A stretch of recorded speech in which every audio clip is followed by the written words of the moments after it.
Welcome everybody to another episode of the Max Capacity Show. A show where we just talk about random topics, debate them, and bullshit about them, all that kind of stuff. I'm one of your hosts, Harv, and with me, like always, Dean. Hello. What's going on, man? Not much. Back to work tomorrow. Back to you've started? How long have you been working for? I started last week, but it was like orientation. So you're actually working now? Actually, I have I think 2 weeks of training with someone before they let me on my own, and I don't kill myself. So yeah, Exciting. should be good. Need the money. The monies. Or Nice. yep. But that's about it. 2 days, 12-hour days, and then I get off at 6 p.m. my second day, and then I don't go back till 6 p.m. the next night for 2 night shifts. Okay, wait. Say that again. Okay, so I work 4 days on and 4 days off. So you work Thursday, Friday, Saturday, Sunday. Yeah, and I work Thursday, Friday from 6 a.m. to 6 p.m. And then Friday night I get off at 6 p.m. and I don't go to work till Saturday night at 6 p.m. That's So kind of a weird thing. Yeah, so it's 2 days, and then 2 days nights. So I get 24 hours in between like my second and third shift, but it's switching from like days to nights. So basically like Friday night I get home at 6 p.m. and I need to stay up until like 4 a.m. so that I can sleep during the day Saturday, so that I'm like not a zombie all night. You know what I mean? Yeah, It's that makes sense. so it's totally like fucked up. That seems like a fucked up schedule. But then I get 4 days off, which basically means I get 3 days off after my first day is just recovering from like being exhausted. That's true. But whatever. I need the money. It's really not that bad. I still get. I technically work less days, and I make more than I did before. So whatever. Yeah. I need the money, pay for school, and I should still have like a decent chunk extra. Maybe I can buy myself a ticket to do something fun next year. Yeah, Vancouver. Woo! Oh, I don't want to come see you. I'm just kidding. I'm just trying to see what you would like to do. I'd like to go to Kind of Funny live if they do another one. I'm assuming they're probably going to do one a year now, right? Oh yeah, it's gonna be a 1 year thing. It seemed from the Snapchats from you and Instagram. Did you see all the Oh, I Snapchats? watched them all. Yeah, I showed Carrie a couple of them too. She's like, I don't get it. I'm like, yeah. So these guys started a podcast and then they quit like one of the best jobs in the world, like in my opinion. To do Okay. this thing on their own. We're gonna get into this. We're gonna get into the entire thingy. Majiki. And at the end of it, she thought it was actually pretty cool. So yeah, okay. So we'll just go right into it then. Right. So Kind of Funny Live 2 was this weekend in San Francisco. And for people who do not know who Kind of Funny is, they're a group. Interrupt you. Yeah. This is Tarv's topic. It's just. This is my topic. It's a topic. It's story time. It's pretty much gonna be stories, yeah, from thing, and then you can react to the stories. I can react. Hey, you can't say react. The Fine Bros mentioned that on So true. Fucking people.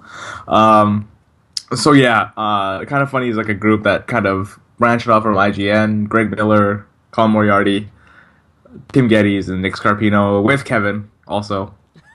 With poor Kevin, man. He like kind of gets some credit, but doesn't.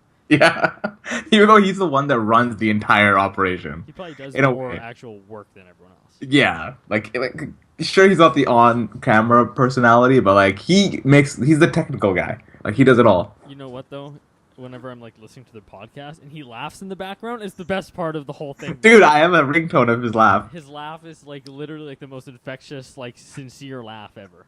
So true. So they made their own company. Their YouTube, you can go to kindoffunny.com to go check their shit out. Their live event was this weekend. 1,200 people were there. Pretty sure there's more people in that ballroom than there's supposed to be. No, they were pretty fucking crazy on security there. Oh, really? Like fire hall people or fire? What's that? Just like a fire evacuation or some shit like that? well, the place holds like 1,500 people. Oh, okay. Then it was. Yeah, so it's not too bad. Like it was okay. There was 1,200 people there. The only bad thing about it was it's a stand-up event, so you had to stand the entire time. Yeah, it's kind of like a concert though. Yeah, it was like a concert. Like people ask me like, what do you expect in this to be? It's like I don't know what to expect at this event. Did you watch the video they put up of last year's? Yeah, I did. But Yeah. see, this was nothing compared to that. No, way bigger. Way bigger. Like this thing was huge. Was it at the same place? No, it's a whole different place. Oh, was it different like venue? Yeah, different venue. The line was going around 2 blocks. Okay, was that the picture you posted of like waiting for the line, or was that for like a meetup? You like on Snapchat, you posted some. Waiting for a line. You were like in a line. Was that to get into the thing? I think so, yeah. Oh, yeah, it was huge. It was like you were like pretty far back actually. Hey? Way. Well, we weren't too bad. Like we were okay, but there was like it went down the street and over the hallway and stuff like that. It was crazy, or on over like the block and stuff like that. It was nuts. But yeah, so I was going into San Francisco without knowing anybody. I took one of my friends. She came with me, who's been on the show once. Yeah. Isha, she came with me. She didn't know what to expect. Like she's never watched the show. She's watched like 2 episodes, maybe 3 episodes. She just came to go to San Francisco, basically. She needed an excuse to come to San Francisco. Yeah. So I was like, yeah, if you want to come, like this is your perfect excuse to come see the city, right? So I met up with the one guy. Like the first night I got there, I was drinking at a bar and watching the Golden State game. Yeah. And I got pretty drunk. And I didn't eat anything either. But that bar was bumping, man. It's probably my favorite because I went there like twice. Oh, that's and I saw Marty there. The second time I was there. Oh, Marty Sleeve or whatever? Yeah. Well, random. That guy's Canadian, isn't he? I don't think he's Canadian. Yeah, I'm pretty sure he's Canadian, isn't he? No, I don't think he's Canadian. Oh. No. Okay, anyways. Mitch Dyer is Canadian. Oh, that's who I'm thinking. Sorry. Yeah, sorry, he's Canadian. Mitch Dyer. And yeah, so I watched the game there, and then I went to a place called Foundry by Folsom, or Foundry at Folsom. And it's like a bar that people don't know. It's like a bar that it's a gaming bar.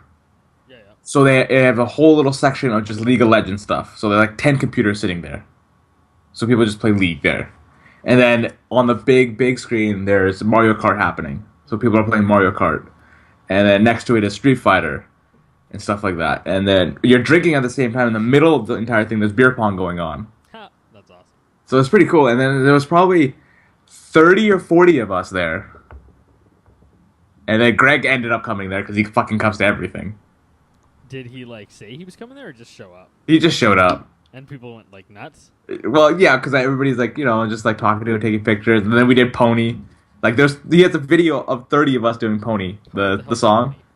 Have you ever seen that? I saw you post something about like Pony something. I was like, what the hell is this? Oh man, I think I have it on my Twitter, on my likes. I'll send it to you after this. Okay. I should just like while I'm editing this show, I should just put pictures up from that night. Just random ass pictures. But after that night, I got around 11:30. One of my roommates was supposed to come there, like one of the guys I'm staying with. I met up with him while I'm like lit up, like I'm lit at this point, just really drunk. Well, I'm really drunk, but like I'm like 80% drunk. And then I meet him at the hotel. We put his shit off, and he's like, we put his shit down. And he's like, so what do you want to do? I was like, I don't know. We'll just go to a pizza. We went to a pizza place, and just got 2 pitchers of IPA and pizza, and just sat there and got to know each other and talked and stuff like that. Okay, how did you like meet this person? Like, I met this person on the forums. You met random person on the forums and decided to share a hotel with a possible murderer. The funny thing is, you say that. The next day, when we got into we had to stay at a different hotel because it was only the 2 of us, and then then we got to the second hotel, which is going to be the 4 of us. And the next day, he's like, I'm just really happy you weren't a serial or a kill, that you didn't kill me in your sleep. Yeah, no shit. Like, how do you know? You just go to sleep with some random person that no one knows that you have met this person. They don't know like who to search for when they find your dead body. Like, it's literally like a serial killer's dream, man. Like, you're sleeping, he can stab you and fuck off, and no one will ever know. I'm glad that didn't happen though. Yes. Both ways. Yeah. So, and then Saturday was a rough morning. Or Friday was a rough morning. You're fairly hungover. Yeah, Friday was a rough morning.